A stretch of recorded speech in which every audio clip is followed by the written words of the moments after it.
35 साल बाद तो कोई बीवी थोड़ी पूछते कब आ रहे हो, बोला आना यार, नहीं आना मत यार। नहीं, अगली बार आप चुनाव जीत जाए, जब सामने वाला हार जाए तो उसको बोल देना आपका मोए मोए हो गया। गन फायर किया तो वर्सोवा बीच पे जो पुलिस वाले तो वो चौकस हो गए। मतलब एक पंचायत का सदस्य भी कोई नहीं हमारे घर में। हाँ, एक फिल्म लिखी थी मैंने। कौन सी वाली? चली जाती तो शायद उधर बता दीजिए, हम लोग गूगल करके देख लेंगे यूट्यूब। लेकिन आपका बिग बॉस का आने का फैसला कैसे हुआ? किस्सा बताता हूँ जी। जब मैं बिग बॉस से आया तो भी मेरे से क्राइम हुआ, उसकी सजा मैंने भोग ली। मत पूछो। No politics please, no politics please. नमस्कार, दिस इज रेडियो सिटी, मेरा नाम आरजे करण और ये स्पेशल सेगमेंट की शुरुआत हमने की है which is called no politics please. और आज हमारे जो गेस्ट हैं Sanjay Nirupam ji, thank you so much Sanjay ji for joining. और before I start talking about everything about your life in you, पहले तो हम शपथ लेंगे। सबसे पहले मैं शपथ लूंगा कि मैं कोशिश करूंगा कि एक भी क्वेश्चन पॉलिटिक्स रिलेटेड नहीं पूछने वाला हूं। अगर मैंने पूछ लिया तो आप मेरे को टोक सकते हैं, आप बोल सकते हैं नो पॉलिटिक्स प्लीज। और मैं आपसे भी यही रिक्वेस्ट करना चाहूंगा कि आप जितने भी जवाब दें मेरे को, कुछ भी पॉलिटिकल डिप्लोमेटिक ना होके सीधे दिल से जो जवाब निकलते हैं वो जवाब देंगे। लेकिन ऐसा है कि अगर आप पॉलिटिकल पर्सन को बुला के बोलेंगे नो पॉलिटिक्स प्लीज, तो इसका मतलब ये हो गया कि आप मछली को पानी से बाहर निकाल रहे हैं, फिर तो मर जाएगा।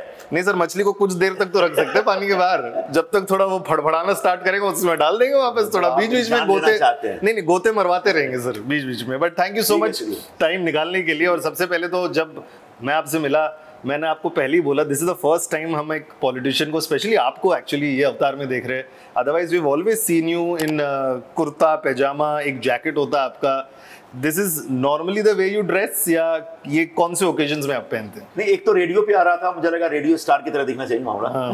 ऐसा नहीं है, थोड़ा कैजुअल रहा जाए जी। और कल या परसों ही कुर्ता पजामा पहन के निकला था एक प्रोग्राम में जी। तो कुर्ता पजामा पहनता हूँ, ऊपर जैकेट भी होता है, शर्ट पैंट भी पहनता हूँ। अभी चूंकि थोड़ी सी हल्की हल्की ठंडी आ रही है। हाँ। और दिल्ली वालों से थोड़ा सा रश हो रहा है मुझे, उनको बहुत ठंडी मिले, उनको कुछ नहीं मिल रहा है, तो ठंड होने का एक ढोंग पालते हुए मैंने हुडी पहन लिया। तो सर, मैं before we talk about this, कपड़े की बात कर रहे हैं, तो एज अ पॉलिटिशियन कितना डिफिकल्ट होता है आपको शॉपिंग करना? बिकॉज आप जब जाते हैं तो आपको ऐसे टाइप के कपड़े दिखते हैं या सिर्फ कुर्ता पैजामा दिखते हैं, आप वही सेक्शन में चले जाते हैं? आपकी वाइफ भी बोलती है आप तो वहीं जाओ, बाकी सब क्या लेना आपको? मैं आपको इंटरेस्टिंग बात बता दूं, ये मैंने चंडीगढ़ में खरीदा। अच्छा, ओ। मैं चंडीगढ़ में अपनी वाइफ के साथ गया था शादी अटेंड करने के लिए। तो शाम को हमको थोड़ा सा वक्त मिला, दोपहर में थोड़ा वक्त मिला नेक्स्ट डे। तो मैंने बोला कि चलो तुमको चंडीगढ़ में एक अच्छी कॉफी पिलाता हूँ। बड़ा बढ़िया कॉफी शॉप है सेक्टर 17 में। तो वहाँ हम लोग कॉफी पीने के बाद घूमने लगे, घूमते घूमते इस शोरूम में घुस गए। तो मेरी वाइफ ने उठाया, बोली बहुत अच्छा ले लो, और मैंने इमीडिएट ले लिया। अच्छा। तो हमारी शॉपिंग अक्सर यूं ही होती है, बहुत प्लान्ड वे में नहीं होती है। चलते चलते चलते 1 घंटा आधा घंटा टाइम है, चलो घुस जाते देख लेते हैं। तो वहाँ ले लिया और मुझे अच्छा लगा और मैंने आज पहन लिया। अच्छा, तो संजय निरुपम का जब वार्डरोब देखेंगे तो क्या कपड़े दिखेंगे ज्यादा? उसमें सब कुछ है, कपड़े भी कुर्ता पैजामा, शर्ट पैंट, जैकेट वगैरह मिल जाएंगे आपको, टी शर्ट भी मिल जाएंगी अलग अलग तरीके के। और व्हाइट शर्ट भी है, ब्लू शर्ट भी है, रेड शर्ट भी है, ब्लैक शर्ट भी है, कलरफुल शर्ट है, बहुत ऑफ वाइट शर्ट है, पैंट्स मिल जाएंगे बहुत सारे आपको, जैकेट्स मिल जाएंगे बहुत सारे, पुलोवर्स मिल जाएंगे, सब कुछ है जी जी। तो आप जैसे बता रहे हैं कि आप रैंडम शॉपिंग होता है, कभी भी कर लेते हैं शॉपिंग, ऐसा कभी हुआ है कि सेल चल रही हो, सेल के टाइम आप शॉपिंग करने ढूंढ के जाते हैं? अच्छा। तो कहाँ सेल से शॉपिंग करते बताइए। ऐसा है, ये एक टिपिकल मिडिल क्लास मेंटालिटी है। हाँ। और I am proud of it. नहीं, होना भी चाहिए सर, सब करते हैं। प्राउड ऑफ इट जी। हमको कोई भी चीज सस्ती दिखती है तो हम बड़ा आकर्षित होते हैं जी। और हालांकि कहा जाता है महंगा रोए एक बार, सस्ता रोए बार बार, लेकिन जो सस्ती चीजें होती हैं वो अक्सर हमको आकर्षित करती हैं और उसी में से हम चाहते हैं गुदड़ी में से लाल ढूंढ के निकाला जाए जी। तो ऑनलाइन शॉपिंग कार्ट में ऐड करते नहीं? मैं नहीं करता, मेरी वाइफ करती, मेरी बेटी करती, उनको बहुत शौक है ऑनलाइन। अच्छा। ओ बाप रे बाप, 24 घंटे, मतलब मेरा जी का जंजाल है। रोज सुबह एक पैकेट आ जाता है। अरे बाप रे। मेरे भैया ये शिवानी का पैकेट आया हुआ है। अच्छा। रोज पेमेंट करो सुबह सुबह, कई बार तो दिन में 3-4 बार करना पड़ता है। तो आखिर क्या, क्यों इतना चीज देना? एक दिन तो मैंने चुरा के रख दिया। क्या चीज? एक दिन एक पैकेट आया और मेरे ख्याल से 3-3.5 हजार का पैकेट करने के मैं इसको छुपा के रखूं क्या भाई, तो नायका का है तो ठीक है, वही छुपा के रख लिया। और दीदी का है, मेरी बेटी का है। ओके, 2 दिन बाद मैंने पूछा कि तुमने कुछ ऑनलाइन शॉपिंग की थी? तुम्हारा मिला? अरे अभी तक नहीं आया। अभी तक नहीं बोलूं, अभी तक नहीं आ गया हुआ। अरे नहीं आ गया, मैंने तो रख दिया तो अभी तक नहीं मिला। मैंने कहा तुमने अगर कोई चीज मंगाई है you should be aware about it, उसकी कुछ मतलब एक जरूरत होनी चाहिए ना, उसकी वांछनीयता होती है, नेसेसिटी होती है, and you just don't remember now. मतलब यूजलेस ही होगी फिर। तो बोला अच्छा, ये तो वो मम्मी को मम्मा पापा has hidden my stuff, and वो लगी शिकायत कि तुम छुपाए। मैंने कहा मैं देखना चाह रहा था कि इसकी जरूरत कितनी थी। तो सच पूछो तो जो ऑनलाइन शॉपिंग करने वाले लोग हैं ना, कई बार बिना वजह शॉपिंग करते हैं। सच बात है सर। किसी चीज के जो कोई भी चीज दी जाए टक से मार दे। मैं अपनी बीवी से उसी चीज के लिए परेशान हूं। वो खुद जाके ढूंढ के कुछ अच्छी चीज लेने में एक अलग मजा है। True. अच्छा, मैं बहुत खाने पीने के मामले में बहुत सिलेक्टिव हूँ, बहुत सारी चीजें नहीं खाता, यानी कि बहुत सारा बटर लिया, चीज लिया, ये सब नहीं खाता। एकदम बड़ा हेल्थ फूड वाला आदमी हूँ मैं। खान पान मेरा बड़ा सिस्टमेटिक है। तो अच्छी चीजें ढूंढ कर खुद लेके आता हूँ। वो लेकिन रोज नहीं हो सकता, हमेशा नहीं हो सकता। कभी महीने में 2 महीने में एक आध चलेगा, कुछ अच्छी चीज ले ली है। रोज रोज तो जो बना के दे दिया कुक ने वही खा रहे हैं। ये थोड़ा हम आरजेएस का काम है, थोड़ा चीजों को जोड़ना। तो मैं एक चीज जोड़ने वाला हूँ यहाँ पर, और थोड़ा जैसे आपने बताया ना कि मच्छी को मार देंगे क्या, तो थोड़ा आपको पानी के गोते लगाने वाला बिकॉज एक पॉलिटिकल क्वेश्चन यहाँ जुड़ा हुआ है। संजय निरुपम, क्या आपने चॉइस से पॉलिटिशियन है या कैसे आपने सोचा कि चलो मैं पॉलिटिशियन? बाय चॉइस तो मैं एक जर्नलिस्ट हूँ। अच्छा जी। और मेरे पास कोई 25-30 साल का एक्सपीरियंस है जर्नलिज्म करने का। I started my career as a journalist from Patna. अच्छा। Then I shifted to Delhi. अच्छा। दिल्ली गया मैं। ओके। दिल्ली में 2 साल बाद फिर मुंबई आया 88 में। अच्छा। एक्सप्रेस ग्रुप का एक अखबार था जनसत्ता जी, वहाँ था। फिर वहां से निकल के सामना का एडिटर बना। उसके बाद तो पूरा हिस्ट्री है सामने। 10-12 साल में सामना का एडिटर था। तो बाई आपने बोला कि मैं बाई चॉइस क्या हूँ, तो बाई चॉइस तो मैं जर्नलिस्ट और बड़ा एंजॉय कर रहा था। और कुछ ऐसा संयोग था, मैं ज्यादा बोलूंगा तो पॉलिटिकल हो जाएगा, कुछ ऐसा संयोग था कि यहीं पर कलानगर में ही जो बाला साहब जी का घर है, वहाँ पर मुझे बुलाया गया और बोला गया कल राज्यसभा की एक सीट के लिए नॉमिनेशन है, आपको जाके भरना है। हमारा सब बैकग्राउंड भी, मेरे खानदान में कोई पॉलिटिशियन है ही नहीं, कोई है ही नहीं। मतलब एक पंचायत का सदस्य भी कोई नहीं हमारे खानदान। तो मैंने जब मुझे मिल गया ये अपॉर्चुनिटी मिल गई, तो अब थोड़ा फोकस किया जाए इस पे। और क्यों नहीं इस करियर को परस्यू किया जाए। इंटरेस्टिंगली उससे पहले मैं फिल्म राइटिंग में काम कर रहा था। हाँ, एक फिल्म भी लिखी थी मैंने। कौन सी वाली? चल जाती तो शायद उधर बता दीजिए, हम लोग गूगल करके देख लेंगे। यूट्यूब पर कोई रिटर्न ऑफ जयंती देख लीजिए, आपको स्टोरी बाय संजय निरुपम मिलेगा। अच्छा। तो सब मैं कर रहा था, करते करते इधर आया तो फिर पॉलिटिकल करियर में मौका मिल गया। तो फिर मैंने कहा चलो अब ये शायद मेरी नियति में यही लिखा हुआ है कि अब पार्लियामेंट में जाकर के लोगों का काम किया जाए और समाज का काम किया जाए, सामाजिक इश्यूज पे कुछ काम किया जाए। फिर उसके बाद फिर पार्लियामेंट में काम करने लगा और धीरे धीरे एक हार्डकोर एंड 24/7 पॉलिटिशियन बन गया। एक बुक आई थी ना, accidental prime minister, accidental politician है मेरा सर कैप्शन है ये इंटरव्यू का, एक्सीडेंटल पॉलिटिशियन संजय निरुपम। लेकिन आपका बिग बॉस का आने का फैसला कैसे हुआ? क्योंकि मुझे याद है मैंने फर्स्ट टाइम आपको जब देखा था, संजय निरुपम के बारे में जब मैंने सुना था वॉज इन बिग बॉस। मैं आपको जब बिग बॉस में फर्स्ट टाइम देखा, मैं यार इनको कहीं देखा सुना लग रहा है कि मैं आपको मुंबई में कहीं ना कहीं शायद पोस्टर्स होर्डिंग्स में आपका नाम कहीं पड़ा होगा, तो मेरे को याद था। तो ये बिग बॉस आपके लाइफ में कैसा हुआ? I think because of that एक अच्छी पॉपुलैरिटी भी आपको मिली होगी दैट टाइम। आपको फोन आया कि आप मुझे बुलाना चाहते हैं इंटरव्यू के लिए जी। तो मैंने कहा जरा अपना डिटेल भेज दीजिए, मुझे व्हाट्सअप करिए। तो मैंने वो व्हाट्सअप इमीडिएट मेरी वाइफ को फॉरवर्ड किया, क्या है जरा मुझे बताओ। तो वो बहुत, उसको बड़ा अच्छा लगा सुनकर, वो रेडियो पर सुनती रहती हैं, डेली बिग बॉस देखती हैं, अच्छा, टीवी ग्रुप देखती हैं। तो उन्हें बताया कि ये तो बहुत अच्छा आइडिया है, ये अगर आपनो करण है तो तुमको जाना चाहिए। मुझे नहीं मालूम था कि आप ही आपनो करण है। तो बिल्कुल मैंने ये बात इसलिए कही आपको कि बिल्कुल इस तरीके से जब बिग बॉस का प्रपोजल आया मेरे ऑफिस में, तब मैं अंधेरी ऑफिस में बैठता था, बिग बॉस वाले मुझे फोन किए, मिलने आना चाहते हैं, आइए चाय पिलाया, हम आपको बिग बॉस में बुलाया। थोड़ा इमीडिएटली कोई पॉलिटिकल आदमी ऐसे रिएक्ट करता है, आप एकदम नेचुरल रिएक्शन दे रहे हैं, लेकिन 1-2 दिन सोचिए, 2 दिन बाद फिर फोन करो। तो अगेन मैंने ये विषय वाइफ के सामने रखा। अच्छा। तो मेरी बेटी भी थोड़ी बड़ी हो गई थी, दोनों के सामने रखा कि ये बिग बॉस वाले प्रोग्राम क्या है, जाना चाहिए? जो आप लोग बिल्कुल जाना चाहिए। अच्छा। सोचना ही नहीं है। मेरी बेटी बोले पापा बिल्कुल जाओ। तो मैंने कहा यार वो बड़ा एक वो है, मतलब इमेज को मतलब वो लाइट कर देता है, मतलब सीरियस इमेज, तो बोले सीरियस इमेज की जरूरत क्या है?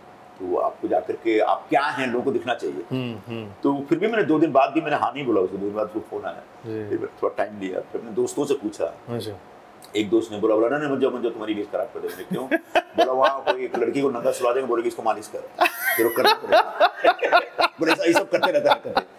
तो मैंने कहा, फिर जब सबकी राय लेने के बाद मैंने सोचा कि हाँ वहाँ कुछ ऐसा हो सकता है जो मुझे पसंद नहीं है, कुछ जरूर नहीं कि मैं उसमें पार्टिसिपेट करूँ जी।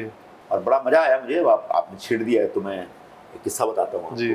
जब मैं बिग बॉस से आया तो मेरे पास स्पेशली फोन आया अबू हासिम आजमी जी का, समाजवादी पार्टी के बड़े नेता हैं, और वो बड़े यार संजय भाई मैंने तो तुम्हारा शो नहीं दिया, मेरी वाइफ तुमसे बड़ी इंप्रेस हो गई। अच्छा। मैंने कहा क्यों भाभी जी क्यों? पर तुम तो कोई प्रोग्राम में कोई डांस नहीं किया तो बहुत अच्छा लगा, लो बात कर लो।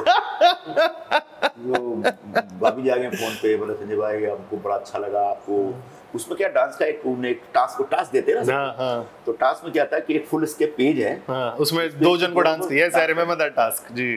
तो मैंने कहा यार इसमें गड़बड़ हो जाएगा।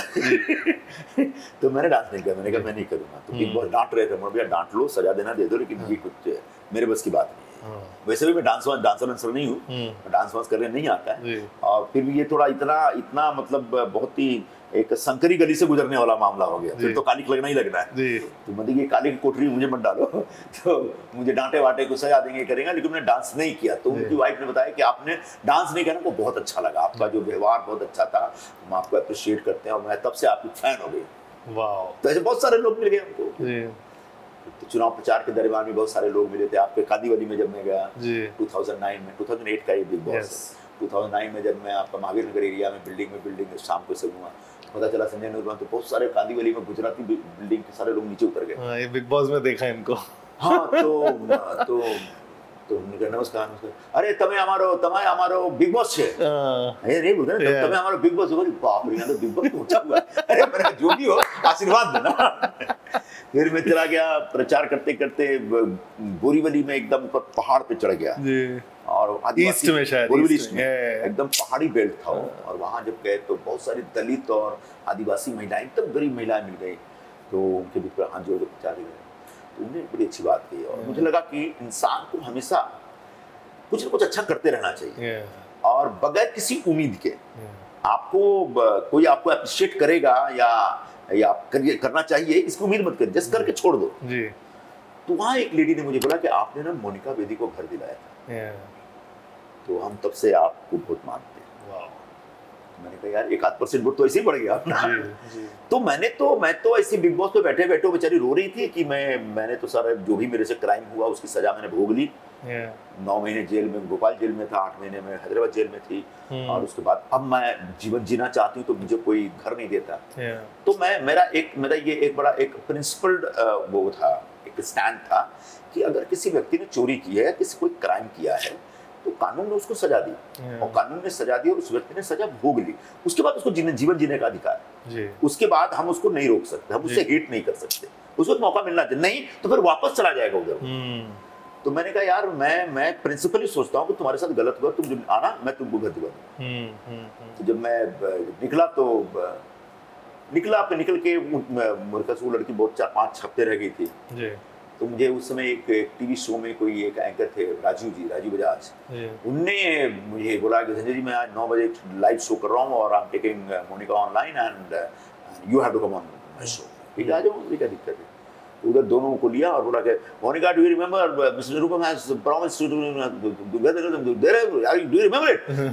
मैं तो भूल गई हूँ, लेकिन पता संजय जी को याद है। मैंने कहा मुझे तो याद है, और अगर तुमको याद है और चाहती हो तो बस कल मेरे घर पे आ जाए। अच्छा। और नेक्स्ट डे मेरे घर पे आ गई 10 बजे। आई रिमेंबर मुंबई मिरर ने स्टोरी किया था इसके बारे में, फिर उसको दिला दिया। फिर उसके बाद क्या हुआ, ये इतना इशू बन गया कि जब मैं आया तो कई रियल एस्टेट एजेंट मेरे ऑफिस में आ गए। अच्छा, कि हम फ्लैट देंगे, मैं घर दिला के दूंगा सर, आपने बहुत अच्छा किया, मैं दिलाऊंगा करते और सब चालू टाइप के कुछ real estate agent with due respect to them तो आज होते हैं ना सब। तो मैंने कहा बाप रे बाप, ये सब पता नहीं वेस्टेड इंटरेस्ट कुछ है क्या, समझ में नहीं आया। तो मैंने एक लेडी को निकाला, एक हमारी कांग्रेस की कार्यकर्ता थी, वो लेडी थी, वो भी रियल एस्टेट एजेंट थी यारी रोड पे। उनको बोला मैंने कि आप जरा घुमाओ इसको 4-5, तो इन्होंने 8-10 घर दिखाया, उसको पसंद नहीं आया। तब तक से एक आ गए पटेल साहब, एक दिन मेरे ऑफिस में आ गए। अच्छा। अंधेरी ऑफिस में पटेल साहब आ गए, मैं रमेश पटेल, तो क्या बताओ क्या पटेल साहब क्या आदेश। उन्होंने आपने उस लड़की को बोला घर देना, मेरा घर देना। अच्छा। आपका घर मतलब क्या? मैंने भाड़े पे दूंगा। अच्छा। मैंने सही गुजराती आदमी भाड़े पे देगा। तो मैंने मोनिका बोला मुझे जा देख ले, कैसे पटेल साहब आए, देख ले तुझे। जाके देख के उसको पसंद आ गया जी। ये जहाँ रवि किशन रहते हैं ना, ठीक है, सामने गोरेगांव में सामने फ्लैट, वहाँ रह गई, फिर उसके बाद शायद उसने वो फ्लैट खरीद लिया, फिर उसने फिर बड़ा घर लिया रहना मेरे लिए। अच्छा।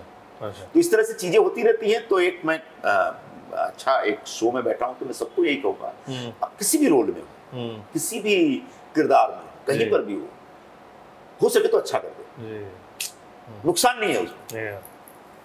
एक पॉलिटिशियन पे कितना प्रेशर होता है, मेंटल हेल्थ कितनी अफेक्ट होती है, specially day to day life में आप इतनी सारी चीज़ें कर रहे हैं, कुछ चीज़ें करेक्ट करनी है, कुछ नहीं करनी है, इतनी सारी स्टोरीज आप सुनते हैं। I think the only time I see politician smiling is जब वो स्टेज पे अगर शायद खड़े हो रहे हैं, गुलदस्ते ले रहे हैं, या फिर जो होर्डिंग लगते हैं नमस्कार वाले, ये दो जगह ही मैंने हमेशा देखा है पॉलिटिशियन को स्माइल करते हुए। वो चुनाव जीतने के बाद तो कितना प्रेशर होता है डे टू डे, बिकॉज आप कुछ ना कुछ नेगेटिव स्टोरीज ही सुन रहे होते हैं अपने लाइफ में। और एज अ पॉलिटिशियन जब आप इलेक्शन की बात कर रहे हैं तो मेरे को ये भी जानना है, जब इलेक्शन हारते हैं तब मेंटल हेल्थ कितना आपका अफेक्ट होता है? क्या आप थोड़ा अंदर बैठ जाते हो रूम के अंदर? 2014 में जब चुनाव हारा तो जब ट्रेंड समझ में आ गया हमको, गाड़ी में बैठा भाग गया मैं, निकलो यार नहीं रिजल्ट समझ में आ गया। आते ही घर में गुस्से में क्या बोला, आपने को बोला क्या बनाया, भूख लगी कसके। बाहर टीवी पे मेरी वाइफ और सारे ग्रुप टीवी पे देख रहे थे, सब उदास थे, मैं हंसते में एंट्री मारा, अरे क्या हुआ, तुम लोग जग रहे महेश, क्या बना रहे? तो बोला कि चिकन करी, मैंने जल्दी चिकन का राइस दिया, अंदर घुस के बढ़िया चिकन के राइस खाली सो गया। और बाहर सब इस तरह के परेशान है कि पता नहीं है कितना टेंशन होगा। हमने ठीक है हो गया यार, हमारा काम एफर्ट करना है, अगर रिजल्ट पॉजिटिव नहीं है तो कहीं ना कहीं मेरे में कमी नहीं होगी, या ऊपर वाले नहीं चाहा होगा। अगर आप आस्तिक हैं, अगर आप डेस्टिनी में विश्वास करते हैं तो ऊपर वाले ने नहीं चाहा होगा, फिर कभी चाहेगा तो हो जाएगा। चुनाव का रिजल्ट आया, उसका नेक्स्ट डे से हमारी मीटिंग शुरू हो गई। अच्छा ठीक है, अब नहीं हुआ तो नहीं हुआ, क्या कर सकते हैं, कभी हो भी जाएगा और कभी हुआ भी है।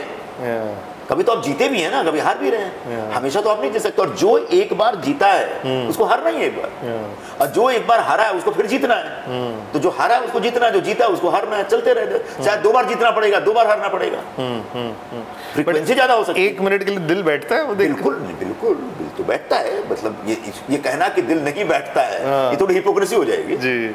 लेकिन आपको उस घर को कम ओवर इट, जब आप चुनाव लड़ते हैं तो दिन रात मेहनत करते हैं और बड़ी उम्मीद के साथ कि मैं जीतूंगा और वहाँ जाऊँगा, ये जाऊँगा, वो करूँगा, और अचानक रिजल्ट आपके खिलाफ हो जाता है तो एक झटका तो लगता है। लेकिन आपको झटके में ही पड़े रहना है और हार्ट अटैक लेकर मर जाना है, इसका तो कोई मतलब नहीं है साहब। झटके से उबरने की कोशिश करिए, हो गया ठीक है, तो थोड़ा सा तो वक्त लगता है, लेकिन फिर हम उसमें से निकलते हैं। उस पूरे ऐसा लगता है जैसे कि अब आ गया आंधी तूफान, आ गया, तूफान से निकलो जल्दी से, चलो ठीक है स्टार्ट करो। तो आप कितना स्ट्रॉन्ग रहते हैं on your day to day life? Strong तो रहना पड़ेगा बहुत। देखो पॉलिटिशियन के लिए सबसे जरूरी है थिक स्किन। आपके खिलाफ कितना भी लोगों का भला कर दो, आपके पास एक आदमी 10 बार आता है, 10 काम कर दिया आपने, 11वां काम नहीं किया तो गाली देना शुरू कर देता है, अरे किसी काम का आदमी।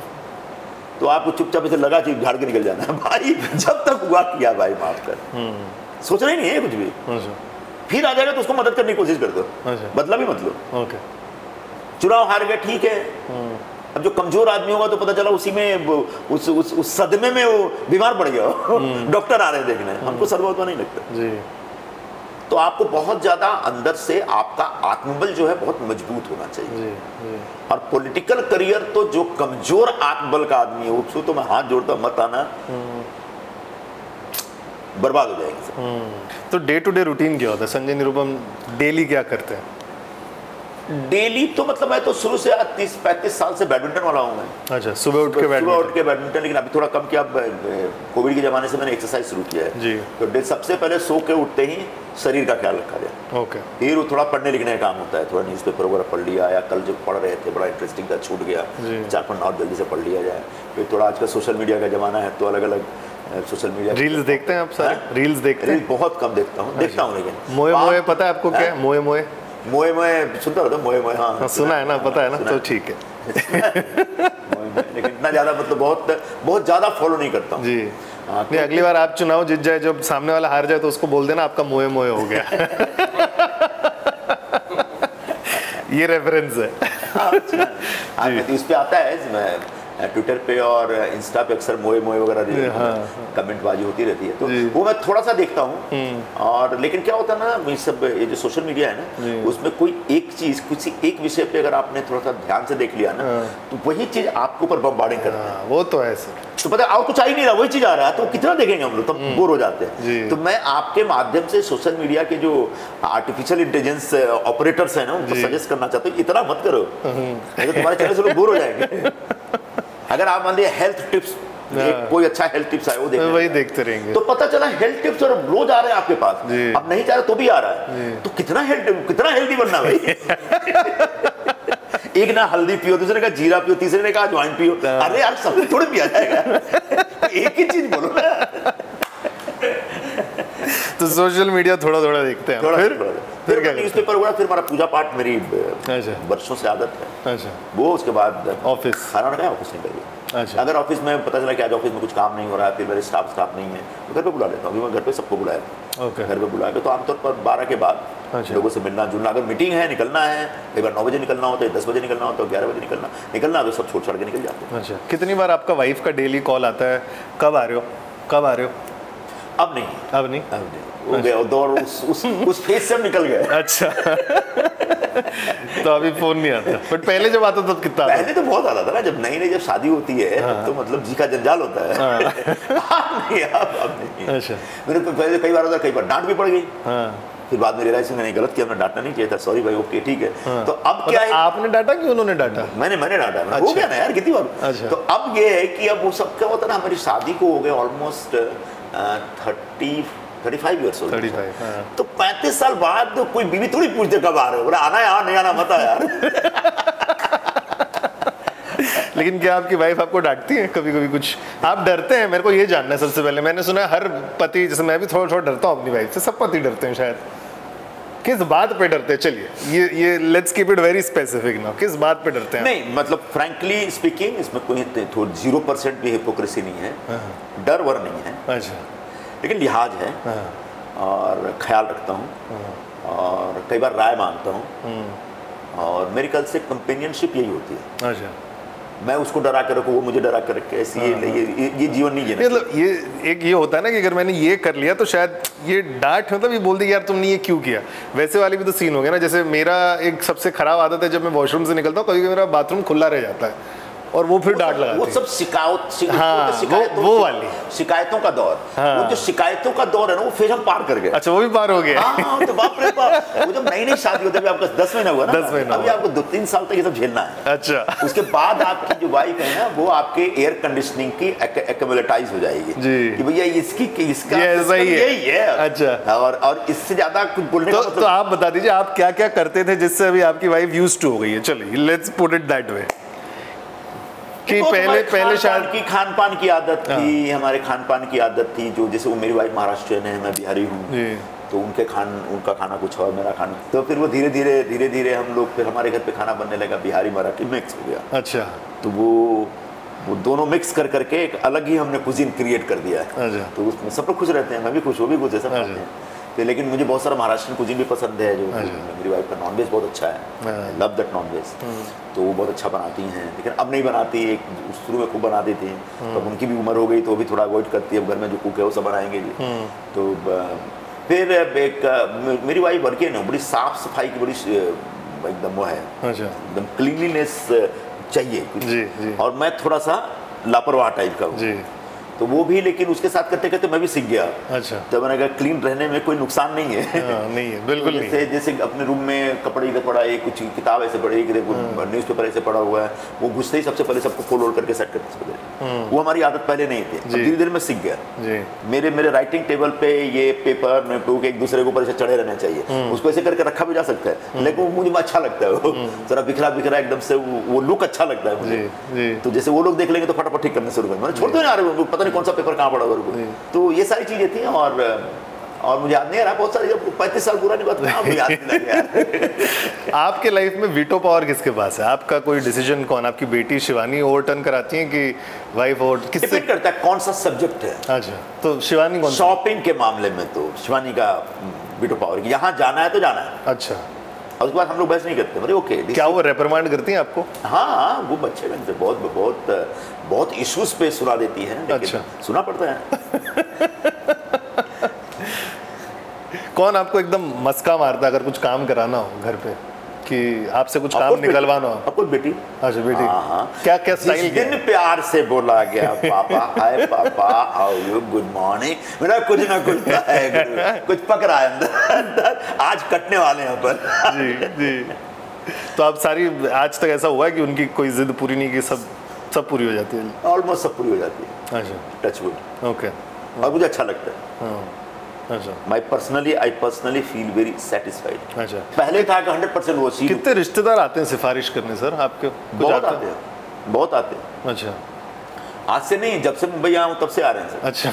और मैं क्या करता हूँ, शुरू में पालता पोसता हूँ, आ जाओ खाना खिलाया, उसे उठा के सीधे समंदर में फेंक देता हूँ। अरे तब निकलो, जल्दी जाओ, काम करो, क्योंकि हमेशा मेरे पास रहोगे ना जी, तो तुमको लग जाएगा कि मेरे तो पीछे संजय भैया हैं, मामा हैं, चाचा हैं, तो कोई चिंता करने की जरूरत ही नहीं है। पर जिस दिन आपके दिमाग में ये बात आ गई जी तो मुझे चिंता करने की जरूरत है, उस दिन करियर नहीं बनने वाला। जी। आपके दिमाग में ये बात होनी चाहिए कि मेरे आगे पीछे कोई नहीं है बॉस। जी। I have to prove my self, जी। I have to go ahead, I have to do this job. मुझे रेडियो में नौकरी चाहिए, जी। मुझे रेडियो में तरक्की करना, टीवी जर्नलिज्म में तरक्की करना है, या मुझे फिल्म लाइन में डायरेक्टर बनना है। जी। आप अगर मेरे भरोसे रह जाएंगे ना कि खाने को भी मिल रहा है, रहने को भी मिल रहा है, सोने के बाद में थोड़ा सा पॉकेट मनी भी मिल गया ना, तब तो बनेगा ही नहीं करियर। तो मैं बुलाता हूँ, खिलाता भी तो सीधे उठा के फेंक देता बाहर कि जब मेहनत करो। और सब खड़े हो गए, बहुत सारे लोग खड़े हो गए। वाह, लवली लवली। और ये हमेशा करना चाहिए। हर बाप को अपने बच्चे को एक समय के बाद छोड़ देना चाहिए। जाओ करो, प्रूव योरसेल्फ। तो बहुत जरूरी है, चाहे आप कोई भी हो, कितने भी बड़े बाप के बेटे, आपके जीवन में एक संघर्ष का एक पैच, एक फेज आना ही चाहिए। वो फेज से आपको गुजरना ही पड़ेगा। और वो फेज समझिए कि एक आपके लिए वो है, एक टॉनिक है। लास्टली जो मेरा सेगमेंट है सर, सबके साथ करता हूँ, माई फर्स्ट। आपके लाइफ में फर्स्ट टाइम वो चीज़ कब हुई, कैसे हुई, तो वो सारी बातें। फर्स्ट टाइम जब आप पार्लियामेंट में गए, कब गए थे और क्या रिएक्शन था आपका? मैं राज्यसभा में गया था अगस्त एंड 96 में जी।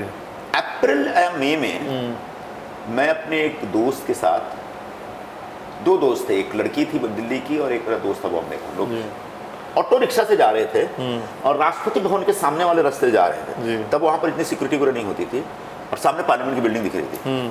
तो मैंने उन लोगों को बोला मैं बहुत जल्दी आ रहा हूँ। क्या बात है, तो शाहरुख खान वाली स्टोरी है। कसम से बोल रहा हूँ। वाह। और दोनों गवाह हैं, दो हैं। अच्छा। दोनों आज हैं, मतलब मरे नहीं है अभी। जी जी जी। और तो उसके बाद फिर अचानक आ गया। तो मैं जब गया तो मेरी सब पूरी फैमिली गई थी। ओथ लिया हम लोगों ने। ओथ लेने के बाद जब मैं हाउस में बैठा, तो बैठ के मैं ऊपर देख रहा हूँ। मैंने कहा यार ये कहाँ आ गए? ये तो कहीं था क्या, अपने तो एजेंडे में नहीं थे। तो बोले आउट ऑफ एजेंडा हो गया मामला है। तो ना ठीक है, ईश्वर ने भेज दिया तो काम किया जाए। अच्छा, लवली। और 2009 में जब फर्स्ट टाइम लोकसभा में गए थे, तब उतना कोई आश्चर्यचकित नहीं था मैं। अच्छा। तो ऑलरेडी मैं 10 साल राज्यसभा में रहा था, तो पार्लियामेंट। बट घर भी तो अलग है ना, तो थोड़ा अलग फील होगी। यहाँ चुन के आए आप। हाँ, तो मतलब लगा कि अब लोखंडवाला से ओशिवरा में आ गए। ज्यादा फर्क नहीं था, दोनों हाउस वही है। मतलब एक यहाँ डायरेक्ट इलेक्टेड हो गया, आप इनडायरेक्टली इलेक्टेड है, बस ठीक है। लेकिन लोकसभा चुनाव, मैंने लोकसभा में बैठ करके लोकसभा का काम करना और उसके बाद नो पॉलिटिक्स प्लीज, नो। मैं इतना कंप्लीट कर सकता हूँ, इतना दिन का काम करने के बाद मुझे 4 लाख से हरा दिया लोगों ने जी। फिर मैंने कहा फिर ये काम करने का फायदा क्या हुआ? आप एमपी को तब हराते हो जब वो निकम्मा होता है। ये तो इतना कर्मठ एमपी था, उसको हरा देते हो तब कहीं ना कहीं दिल को लगता है, तकलीफ होती है। फिर उस तकलीफ से निकल के फिर जैसे फिनिक्स पक्षी निकलता है ना, अपने हर मौत के बाद निकलता है राख में से, फिर अपने राख में से निकल के उड़ना शुरू कर दिया। बट लेकिन ये आप सैडनेस की बात करो तो आपको कोई सैड सॉन्ग है? जब थोड़ा मायूस रहते तो वो म्यूजिक सुनते हैं, क्या करते क्या आप? जब दीवानों से मत पूछो, दीवानों पे कभी। क्या बात है। जी का गीत है सर, गाते हैं? ये पूछ रहे हैं मेरी टीम, आप गाते हैं? मतलब गुनगुनाते हैं, गाते तो नहीं। तो 2 लाइन हो जाए फिर भी नेक्स्ट क्वेश्चन। दीवानों से ये मत पूछो, दीवानों पे क्या गुजरी है, गुजरी है। क्या बात है, क्या बात है, बढ़िया बढ़िया। सर फर्स्ट रैली इलेक्शन में आप जब गए थे, अपने रैलीज में घूम रहे थे, क्या स्पीच दी थी, कहाँ दी थी, कुछ याद है फर्स्ट? और कैसा जब आप चढ़े स्टेज? पॉलिटिक्स बोल चुके हो नहीं मैं जानता हूँ, बट मैं फर्स्ट ये जान रहा हूँ कि आप तब जब स्टेज पे जाने वाले थे लोगों से बातचीत करने का, मन में डर था थोड़ा? फर्स्ट इलेक्शन में नहीं, कोई भी रैली में पकड़ लीजिए, पहला भाषण जो मेरा, उसमें रोने लगा था। अच्छा, रोने लग गए थे आप? बाप रे, ये कहाँ की बात है, कब की बात है? ये है 96 में, राज्यसभा से पहले एक हमने मीटिंग रखी थी अंधेरी में जी। और वो थोड़ा मैं हिंदूवादी आदमी था, हूँ भी। तो कुछ किसी इशू पे, वो मतलब यही जो राम मंदिर बड़ा मुद्दा चल रहा है, उसी पे बोलते बोलते अचानक रोने लगा। और मेरी गला रुक गया, एकदम रूंध गया था, मैं आंखों में पानी वानी आ गया था। फिर मैंने संभाला फटाक, तो फिर से got back to my regular speech. मेरे पीछे एक दोस्त खड़ा था, वो बोला अरे तू तो एकदम हॉलीवुड स्टार बन गया, हॉलीवुड वाले ऐसे ही अकेडमी अवार्ड लेते समय रोने लगते हैं। ऐसा भी होता है। और लेकिन उसके बाद फिर निकल गया सब कुछ। उसके बाद तो जब अपने स्पीचेस के लिए जाने लगा कि भाई बड़ा जबरदस्त बेबाक है स्पीच देते हैं, तो ऐसा होता है। अच्छा, फर्स्ट टाइम जब आप इलेक्शन जीते थे 2009 में, कैसे सेलिब्रेट किया था, क्या किया था आपने? उस दिन पार्टी थी, आई डू रिमेम्बर। वो पार्टी थी मेरे ख्याल से मसाला मंत्री पार्टी थी, मुझे याद नहीं आ रहा है। मेरी वाइफ ने पार्टी रखी थी, तो हमारे साथ के जितने दोस्त यार थे। मैंने वहाँ से रिजल्ट निकला, बोरीवली में रिजल्ट निकला, सब लगाया, पूरा नाचे गाए, हम लोग पूरा धूमधाम मचाए, पूरा गुलाल उड़ा करके हम लोग निकले। सब कार्यकर्ताओं से मिले, सबको खाना खिलाया। शाम को आ गए, शाम को पार्टी हम यहाँ पर रखी थी, हम लोगों ने 4 महीना पे। फिर रात को दबा के अपना नाचना गाना चलता रहा। जबरदस्त ऑनेस्टली। फर्स्ट टाइम किसको देख के स्टारस्ट्रक हुए थे आप? देखो जी, मैं शुरू से अमिताभ बच्चन का बड़ा भारी फैन, मतलब आज से नहीं, कॉलेज के ज़माने से। मैं देव साहब को बहुत लाइक करता था, देव साहब की फिल्म खूब देखता था, लेकिन रियल जो स्टार स्ट्रक होने की बात है तो अमिताभ भाई, उसके आगे और पीछे कोई नहीं है। अच्छा, बाकी सब जितने भी हैं ना, तब हमको कुछ समझ में नहीं आता। तो हम जब आए, जब मुंबई आए, तो बड़ी इच्छा थी कि उनसे मिला जाए, बड़ी कोशिश की। शत्रुजी से तो मिल लिया था, उनके घर भी जाता था, खाना भी खिलाते थे शत्रुजी को भी लाइक करता था। बिंग पटना वाला मैं, वो भी पटना वाले, तो उस नाते एक हमारा एक अपना बॉन्ड था। लेकिन जो स्टार वाला मामला था, जिसने दीवार देखी है, डॉन देखी है, शोले देखी है, जंजीर देखी है, और उसके बाद तो यहाँ पर जहन में छाए रहते थे। तो बड़ी कोशिश करता था कि उनसे मिले। हमारे एक दोस्त थे, वो हमारा बहुत अच्छे दोस्त थे, हमारा हमने इंटरव्यू किया तब। लेकिन जब तक मैं यहाँ एक्टिव हुआ तब तक उनकी फिल्में फ्लॉप हो गई थी, शहंशाह वगैरह फ्लॉप हो गई थी। फिर वो रिटायर, मतलब ऑलमोस्ट थोड़ा सा सेमी रिटायरमेंट वाले, उसके बाद सडनली निकल के आते हैं फिर से। मेरे ख्याल से 2-3 साल बाद, या हम वगैरह जब रिलीज होने लगती है, शूट होती है, तब हमको पहली बार उन्हें बुलाया था इंटरव्यू लेने के लिए। अच्छा, मज़ा आ गया फिर। तो तब तो इंटरव्यू दिया उन्होंने। उसके बाद फिर मैं पॉलिटिकली एक्टिव हो गया, तो फिर मैंने उनको एक बार एक चिट्ठी लिखी कि मैं यहाँ छठ पूजा करता हूँ जूहू बीच पे, मेरी बड़ी इच्छा है कि आप आएँ। तो हिंदी में एक चिट्ठी लिख के भेज दिया था। मैंने पता नहीं फ़ोन करूँगा, लेंगे नहीं लेंगे, और उन्होंने चिट्ठी लिखी और अपना नाम और नंबर सब था उसमें। उनका वापस फ़ोन आ गया उनके पीए का। अच्छा, अम्मी जी को चिट्ठी मिली थी और वो आपके यहाँ छठ पूजा पे आना था। क्या बात है। उस दिन तो मतलब लगा कि जैसे अब आ गया, मैं सब कुछ आ गया, आया बराई में। और फिर हम जी आए, हमारे यहाँ छठ पे आए जूहू बीच पे। तो मैंने अपने साथी को भेजा था लेने के लिए। तो जब उनके साथ आ रहे थे, लेकर के फिल्मिस्तान में शूट चल रहे थे, जब वो आ रहे थे तो मेरे साथी को उन्हें बताया कि संजय निरुपम बहुत होनहार बच्चा है और मैं उनको बहुत लाइक करता हूँ। उसने मुझे बताया, दिल और भी खुश हो गया, पर अमिताभ बच्चन बोल रहे मैं होनहार हूँ, इससे ज़्यादा नहीं चाहिए कुछ भी। That is ultimate certificate, Harvard जो सर्टिफिकेट है ना, मतलब स्टैनफोर्ड हार्वर्ड से भी बड़ा है अपने लिए भाई, कि अमिताभ बच्चन बोले कि बहुत होनहार। फर्स्ट टाइम कुछ पॉलिटिशियन अरेस्ट होते हैं कुछ मुद्दों के लिए, फर्स्ट टाइम जब आप अरेस्ट हुए, याद है आपको क्या हुआ था, कहाँ हुआ था? और थोड़ा डर था तभी अरेस्ट हो गया। पहली बार पुलिस की वैन में बैठा हूँ मैं। पुलिस की वैन में पहली बार जो बैठा मैं, ज़्यादातर मतलब मेरे ख्याल से मैं बनारस में था और वहाँ पर कोई हम मूवमेंट कर रहे थे, और तब मेरे फादर की डेथ हो गई थी। तो मुझे याद भी याद है कि मैं बॉल था उस समय। अच्छा। तो वहाँ पर कोई हमारा एक पॉलिटिकल मूवमेंट था, तो वहाँ के सारे कार्यकर्ताओं के साथ उतरा था। तो वहाँ पर एक एसपी थे, वो सब मुझे पकड़ लिए और मैं आगे नहीं जाना है। हम लोग एकदम यंग थे, तो जाना दे करते करते मान लो पुलिस वाले अपनी गाड़ी बैठा दी, गाड़ी बैठा के अपनी जीप में अपने साथ बाजू में बैठा दिए। तुमने क्या कर रहे हो? बोला पुलिस से लेके चल रहे हैं। मैंने कहा ऐसे तुम लेके जाता, हथकड़ी थोड़ी डालो। बोला आपको नहीं डालेंगे, आप एमपी था मैं। और मैंने कहा यार बगैर हथकड़ी मजा नहीं आ रहा है। लेके हमको पुलिस स्टेशन लेके 10 मिनट चाय वाय पिला के छोड़ दिया बाद में। अच्छा, तो मैंने कहा ऐसे ऐसे अरेस्ट होना होता है क्या? मैंने तो रेगुलर हुआ जा सकता है, कोई बात नहीं। तो पता नहीं 20 25 बार हुआ। यहाँ पे बीकेसी में पुलिस स्टेशन पर उठा के लाए थे एक बार। अच्छा, ओ पुलिस स्टेशन में। Okay okay. मुंबई का ऑलमोस्ट हर पुलिस स्टेशन में कभी मुझे लेके गए हैं सर। और लेकिन चोरी बेईमानी के लिए नहीं, मुद्दों के लिए, मुद्दों पे जो हम आंदोलन करते हैं उसके लिए। हर आंदोलन, हर मुंबई के हर इश्यूज पे हमने आंदोलन किया और उस पर कहीं ना कहीं उठा के पुलिस वाले कह रहे हैं चलना पड़ेगा। आप सब पुलिस स्टेशन की ट्रिप किए, लेकिन फैमिली के साथ फर्स्ट इंटरनेशनल ट्रिप याद है? कहाँ गए थे, कब गए थे? हाँ, वो मैं गया था, मुझे याद है बहुत अच्छा आपने पूछा। बैंकॉक तो हाँ, लंदन गए थे हम लोग पहले। मेरी बेटी तब बड़ा अच्छा एक से एनेक्डोट बहुत अच्छा है उसका, बताइए सर, यही जानना है। No politics please. तो ये तब हम लोग रहते थे, हम 1 रूम किचन में रहते थे अंधेरी में जी। तो हमारा कुछ प्लान बना लंदन जाने का, तो पार्लियामेंट की ट्रिप थी, पार्लियामेंट का ट्रिप था शायद। तो मैं ले गया, अभी पहली बार भी बच्चों को लेकर जा रहा था लंदन। जैसे हिथरो पे हम लोग उतरे, जैसे हिथरो से बाहर निकले, मेरी बेटी 3 साल की बेटी थी, मेरे पापा यहाँ पूरे शहर में एसी लगाए क्या? क्योंकि जैसे ही वो जब एकदम उसको बोलने में होश भी नहीं था ना, तब भी उसने पहला शब्द एसी सुना था। ओह अच्छा। पापा एसी, पापा एसी। आप बेटी की बात करें तो फर्स्ट टाइम ऐसी कब फीलिंग आई आपको कि यार मैं अच्छा बाप बन गया हूँ, मैं गुड फादर ना, वैसी वाली फीलिंग कब आई थी? हाँ, ये अभी तो नहीं कहा जा सकता। कभी तो आई होगी इतने साल में। अब मैं इस साल शादी करूंगा उसके। अच्छा। तो शादी के बाद शायद वो फील होगा। अच्छा। अभी तक ऐसा फील नहीं आया। ओके। अभी तक लगता है कि जो कुछ चाहिए शायद कुछ रह गया है। ओके। जो कुछ करना था वो भी कुछ रह गया है। एक बार सब कुछ हो जाएगा, देयर आई फील कि यस आई एम डन। तो आजकल क्या बिंज वॉच कर रहे हैं? लास्ट मैंने देखी है वो फिल्म, जो छोटी सी फिल्म थी ना, 12वीं फिल्म मुझे देखनी है, मैंने देखी नहीं है। अच्छा। मुझे किसी ने बताया बहुत कि किसी फिल्म मनोज वाजपेयी वाली फिल्म थी, एक तो एक सिर्फ एक बंदा काफी है। हाँ, एक बंदा काफी, हाँ वो देखी मैंने। फिर ये जवान देखने में थिएटर में नहीं गया, तो मैंने कहा यहाँ देख लेते हैं। अच्छा। यहाँ देख लिया मैंने, तो ऐसे करके देखते हैं। कोई फिल्म देखी बड़ी अच्छी लगी मुझे। हाँ, ये देखी मैंने, ये जो एक्टर की मूवी थी आर्चीज। हाँ, कैसी लगी सर? Honest review. मुझे अच्छी लगी। अच्छा।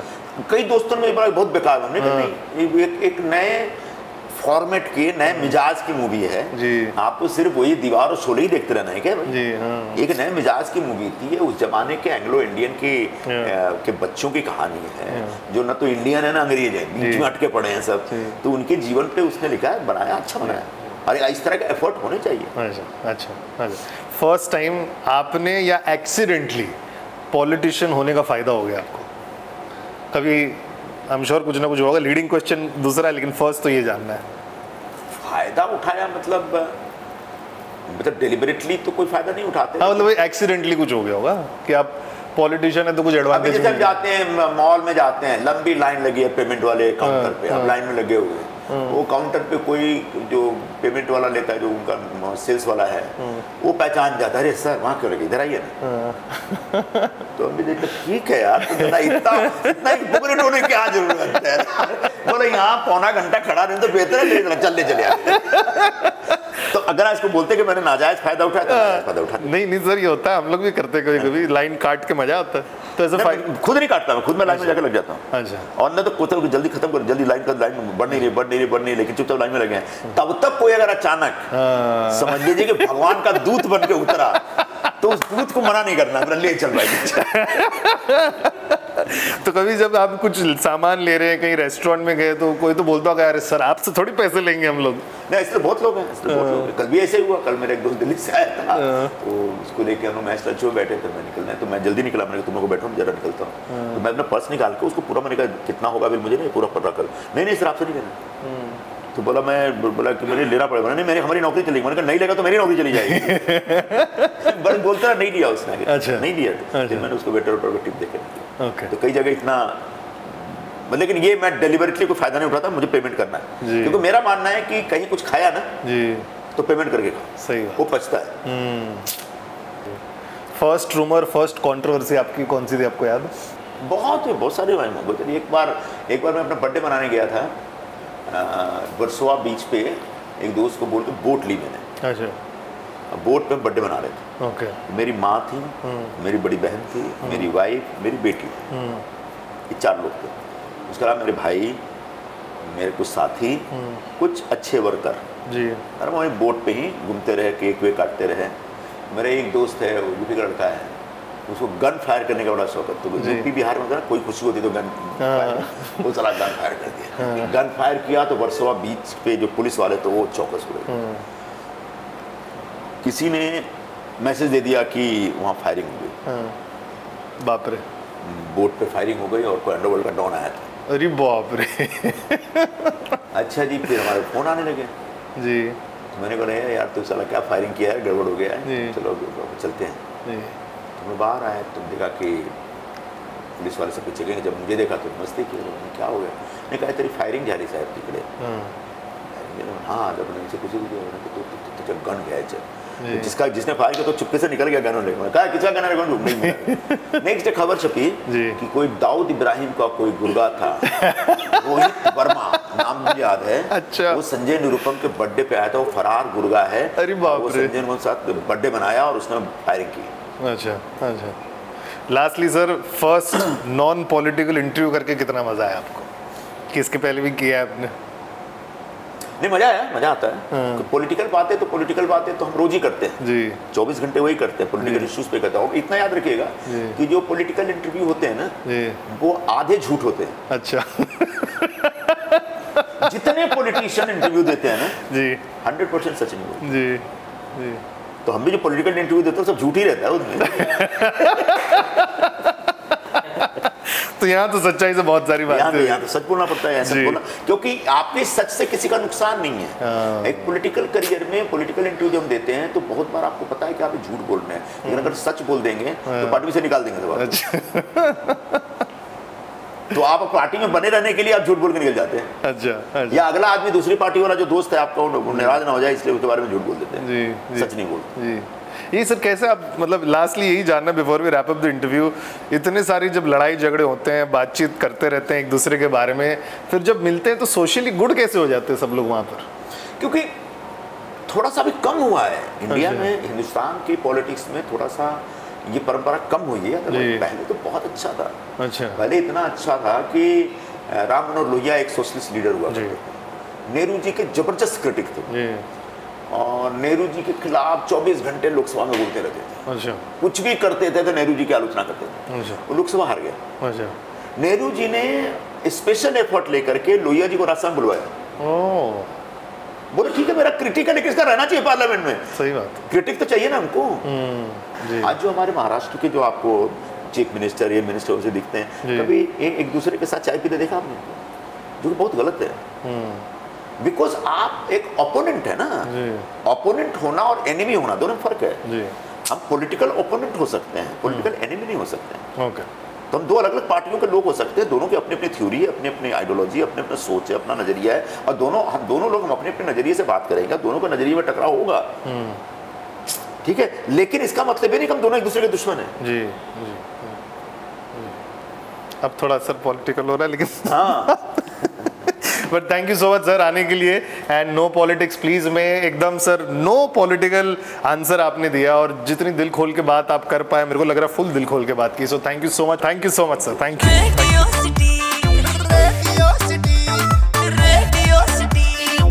रेडियो सिटी रग रग में दौड़े सिटी।